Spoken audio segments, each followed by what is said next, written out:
Apply lang kayo guys, hindi yung pupunta lang kayo sa agency kung meron kayong kasama.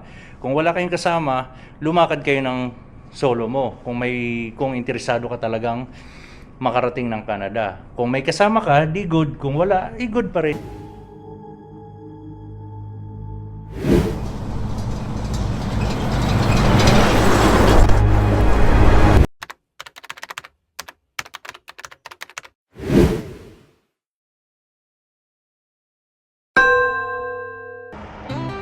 Yeah, yeah, Filipino Truckers Pro. Laging handa, higing pogi ang takbo. Let's go! Ako si Jesse, steady lang sa biyahe. Laging alert kahit gaano kalayong city. Hindi lang trabaho to, estilo ng buhay. Tiwala, respeto, yan ang aking alay. Kasama ko sa truck, dasal, kape at plano. Tuloy lang kahit mag-isa minsan sa kalsada ko. Tuloy lang ang biyahe, takbong pogi lang kahit saan okay. Ngiti sa daan walang sablay, truck ko'y matatag, puso ko'y tunay. Tuloy lang ang biyahe, kalma lang kahit traffic o delay. Kaibigan, ang makasama sa tagumpay. Tuloy lang, pogi ang drive. Tropa sa radyo, kwentuhan habang gabi. Alalay sa kapwa, walang iwanan pare. Ganyan kami mga driver na totoo. Proud Pinoy sa manibela ng mundo. Pag may problema harapin ng buo. Smile lang sabay cambio. Let's go, go, go, go. Let's go. Tuloy lang ang biyahe, takbong pogi lang kahit saan okay. Ngiti sa daan walang sablay, truck ko'y matatag, puso ko'y tunay. Tuloy lang ang biyahe, kalma lang kahit traffic o delay. Kaibigan, ang makasama sa tagumpay. Tuloy lang, pogi ang drive.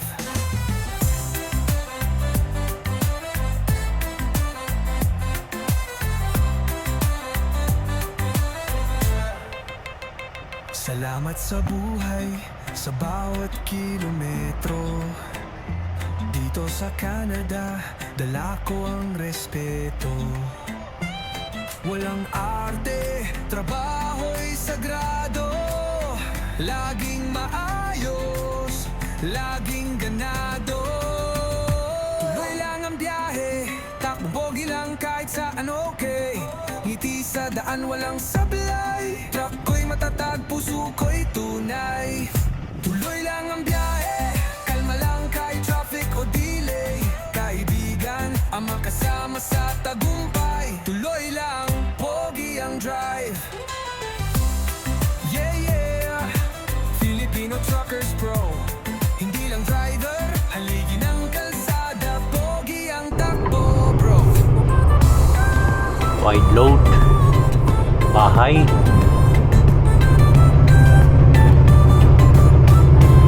give way pag may wide load.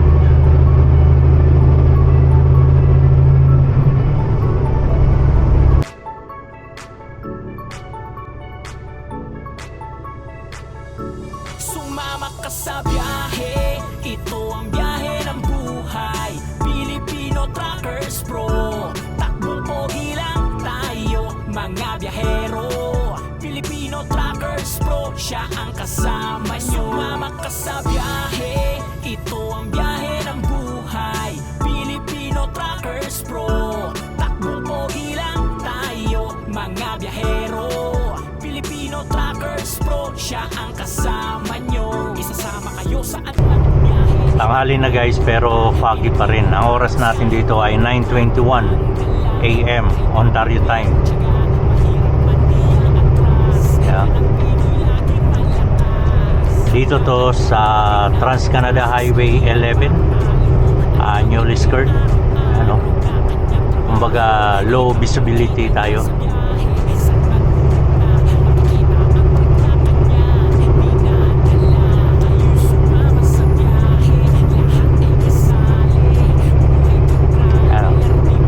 May kasalubong na pala tayo.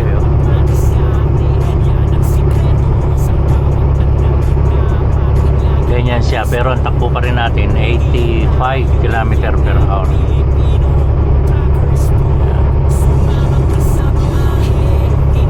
dito guys, required na naka-headlight tayo lagi or naka-marker light. Kung ayaw nyo mag-headlight, at least may ilaw. Siya ang kasama, sumama ka sa biyahe.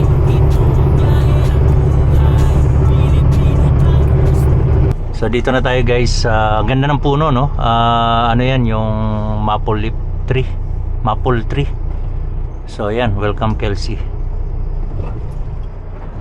Dito na tayo, ito yung Kelsey Yard dito sa Ennisville, Ontario.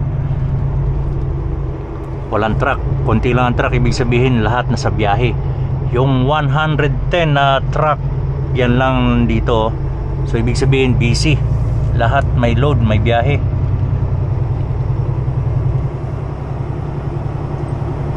So yan yung shed namin, opisina, shop. Ito 1, 2, 3, 4 na pinto, shop yan. Etong pang 5, wash bay. Then shed, ito yung shed, loading area. Yan, 1, 2, 3, 4 na pinto rin. Then titimbang natin tong load natin para makuha yung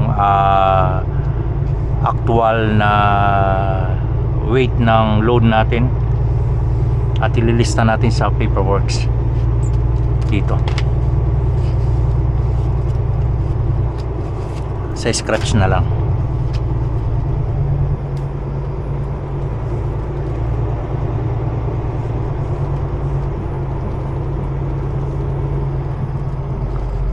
Ito kagandahan sa Kelsey Yard, may sarili kaming timbangan para maano yung timbang. Ayun yung gauge natin nandoon, hindi na makita sa camera.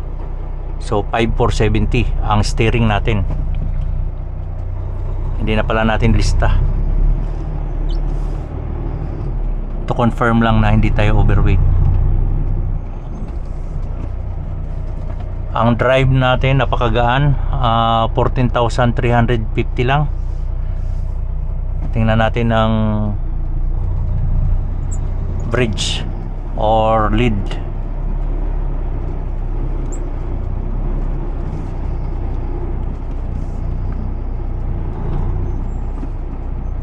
Ang lead trailer ay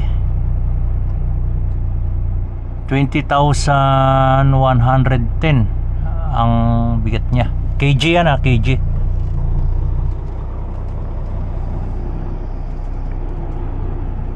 Then kita niyo side mirror guys. Ang pop trailer natin ay napakagaan din, 13,070. So napakagaan. So hahanap tayo, atras tayo dito guys. Paparada natin, puputulin natin tong load na to dito sa likod. Sino kaya itong mga to?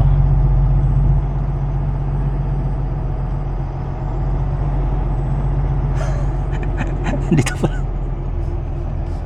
Atras tayo dito.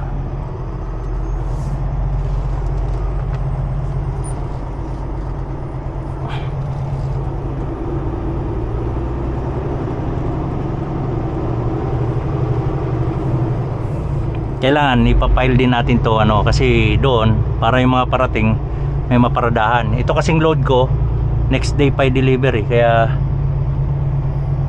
parada natin dito sa likod.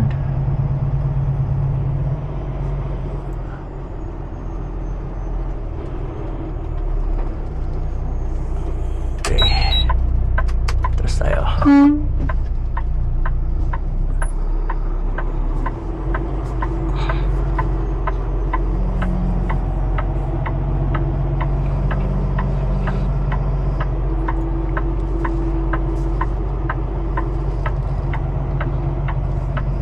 Idikit natin sa may empty trailer para hindi na ayusin ang utawa pa.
Ayan, nakapark na tayo maayos.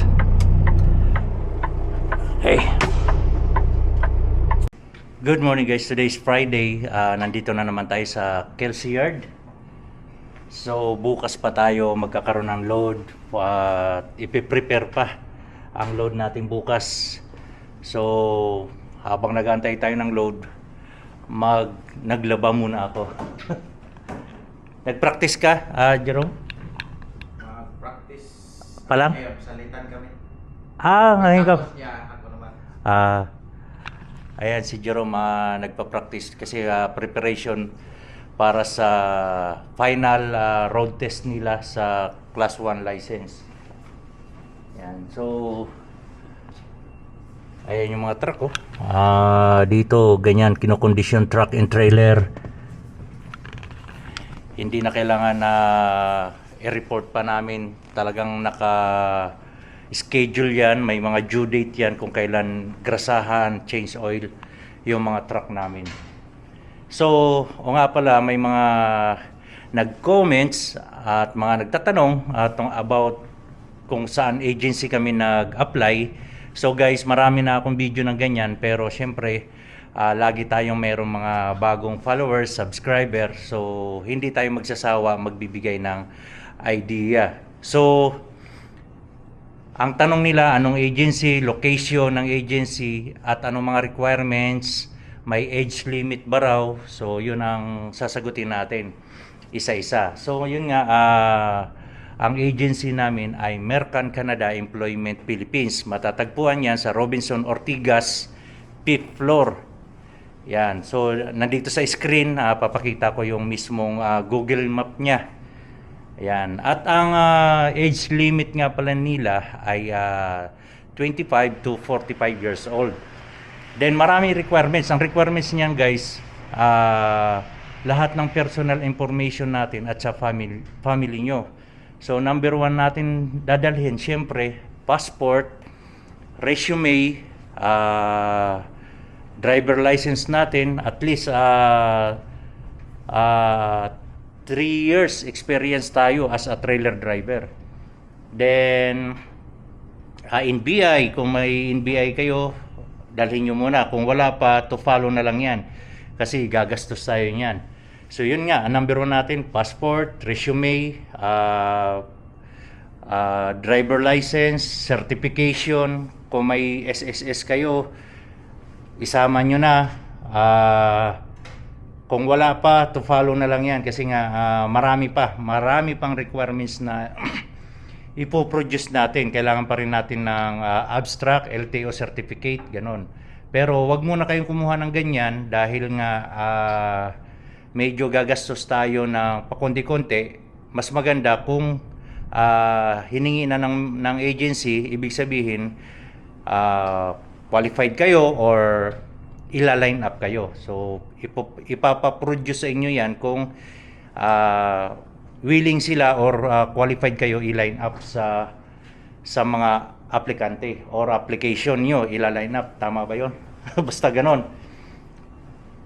Then sa oras na masilik kayo, kailangan natin mag pre-medical. So nasa 2,000 plus yan kung may sakit ba tayo bago nila i-proceed yung application natin dito sa Canada. So yun, wala nga palang placement fee, no processing fee ang pagpunta dito sa Canada. So yung Mercan Canada guys, more than 300 na kami na nakarating dito na wala kaming ginastos na placement fee at processing fee. So ang ginastos lang namin, natural, medical, at yung mga documents natin. Yan ang gagastusin natin.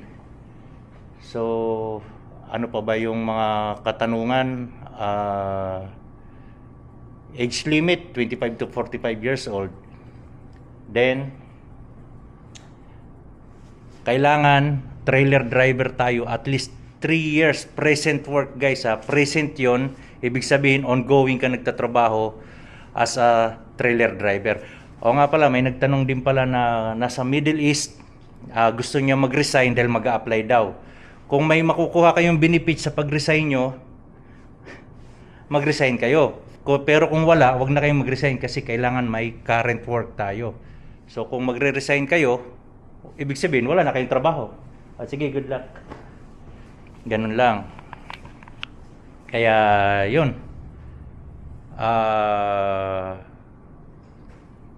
Wala kang processing fee, walang gastos kami, kumbaga. So ito ang facilities namin dito. Ito yung driver lounge, tambayan lahat ng mga driver. Diyan yung mga kwarto kung may masiraan na truck, katulad nila, nag-schooling. Dito muna sila pansamantala. So meron ditong TV. Meron kami ditong kapihan, ref. Free yan, free. Then dito kami mag-ano ng mga load securement, mag-exam quarterly. Meron kaming refresh para sa mga pre-trip inspection, load securement, ilag. So dito yan sa computer, libre yan.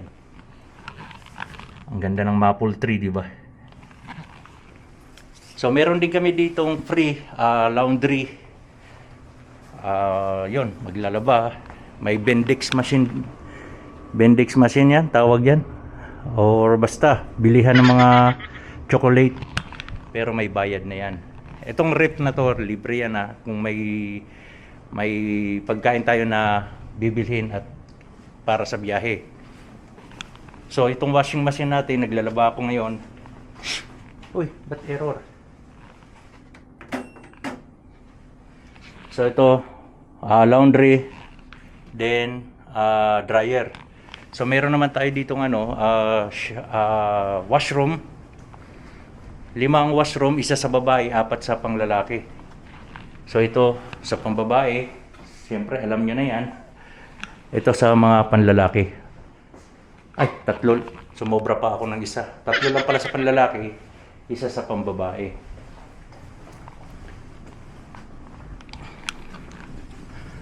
At nandoon yung mga truck natin.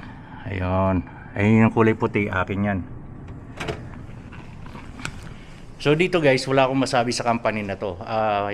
Dito, walang palakasan. Walang baguhan, walang datihan. Pagdating sa biyahe, pila talaga yan. Kung mauna ka dumating dito, mauna ka magkakaroon ng load.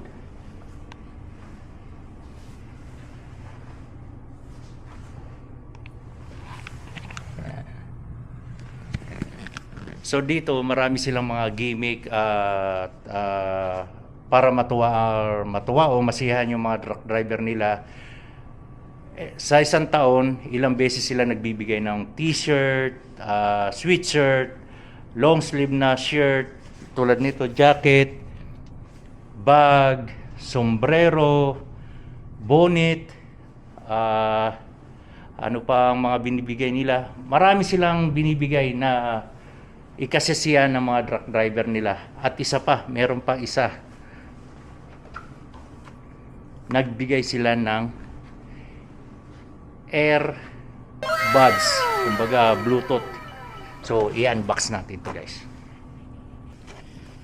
So ito, simple lang siya, mumurahin lang siya, pero ikasisiyan ng driver. Natuwa na kami na, tuwang-tuwa na ako nito dahil binigyan nila kami ng importansya, di ba? Kulang na lang bigyan kami ng pantalon at sapatos, pero malay mo, di ba? Sa mga ganito, talagang sobra-sobra sila. Then, pag ang truck mo ay gusto mong palitan ng kama, sasabihan mo lang sila, papalitan talaga nila ng bago yan. Hindi yung nanggigitata na yung kama na lumipat kasi isang truck, nanggigitata na yung pa rin ang tutulugan mo. Pero kung mag-request ka, bibigyan ka nila ng bagong kama. So unboxing natin tong Bluetooth na to.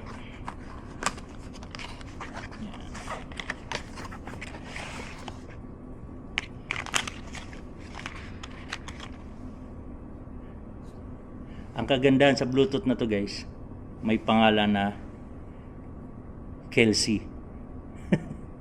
Di ba? Paano ba to? Ayan siya, dalawang sa tenga. Left, ganda oh.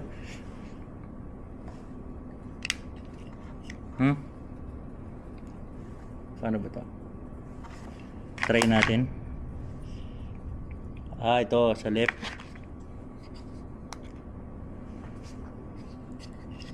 Ganyan siya. Ito sa right. Pero pag nag-Bluetooth naman ako, isang tenga lang nilalagyan ko, hindi dalawa, para dinig ko pa rin yung paligid.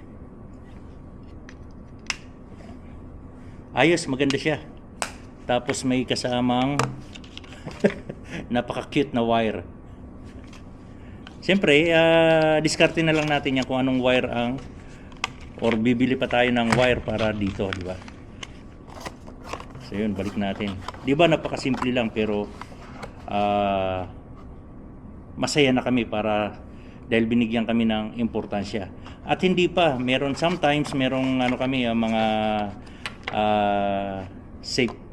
safety bonus, regular yan. Every quarterly may safety bonus dito, $1,000. Siyempre depende pa rin yan sa performance natin. Mababawasan yung $1,000 na yan kung may kapalpakan tayo dito. So dito guys, hindi porkit matagal ako malakas. Hindi. Lagi rin ako nasisirmonan, lagi ako napapagalitan dahil hindi naman ako perfect. Nakakagawa rin ako ng mali. So hindi ko inaano yan yung sinisikreto. Lagi ako nabubulilyaso din dahil hindi naman ako hindi ko naman kabisado tong Canada. So hindi ko rin kabisado, iba-iba ang mga customer namin dito. Napakarami ng customer ng company na to. Maraming mga bagong client. So hindi lahat ay alam ko. Nagtatanong pa rin ako sa mga baguhan, baka na-encounter na nila yung mga pick-upan at deliveran na customer. So hindi porkit matagal kabisado ko na lahat. So ganon din sila, yung mga bago. Pag hindi pa nila na-encounter yung mga nagtatanong din sila. Tulungan lang kami dito, nagtutulungan kami. Napakaganda, di ba? Tuwang-tuwa na ako dito dahil kaysa bibili pa ako, di ba? So yun, ganito ang namin dito, ang kung anong meron kami dito. Nakasupa. Dati medyo luma na yung sopa, pinalitan nila. Ayan. Wala nang nanonood sa TV dahil puro cellphone na lang. Ayun, yun lang ang mai-share ko sa mga nagtatanong, sa mga interesadong mag-apply. Apply lang kayo guys. Hindi yung pupunta lang kayo sa agency kung meron kayong kasama. Kung wala kayong kasama, lumakad kayo ng solo mo. Kung interesado ka talagang makarating ng Canada. Kung may kasama ka, di good. Kung wala, good pa rin. Hindi yung aantayin mo kung sino dapat mo antayin dahil hindi naman pag interview nyo, hindi naman pwede na siya qualified, ikaw hindi. Dahil magkasama kayo, pares na lang kayo qualified. Walang ganon. So, kailangan tiwala lang lagi, tiwala sa taas, at think positive. Yan lang lagi. Kasi ako, wala akong kasama nung nag-apply dito. Narinig ko lang yan dahil may in-applyan akong ibang agency, tapos inabot ako maghapon, hindi pa na-entertain. Nung narinig ko yung Mercan at sabi sa Robinson, tinakbo ko kaagad. Hindi na ako nagdalawang isip, tinakbo ko. Umabot ako ng 4 PM sa Mercan, in-entertain ako. Yun, sa 40 na ni road test, 2 lang ang kailangan, isa ako sa pinalad. Di ba? 40 yun, pero 2 ang kailangan, isa ako sa pinalad. Di ba? Walang imposible sa kay Lord, di ba? So yun, nag-error pala, ayusin ko muna to guys. So, ganun lang ang may share ko sa ngayon. Mercan Canada Employment Philippines Agency, Robinson Ortigas, 5th floor. Alright? So ingat-ingat at takbong pogi lang.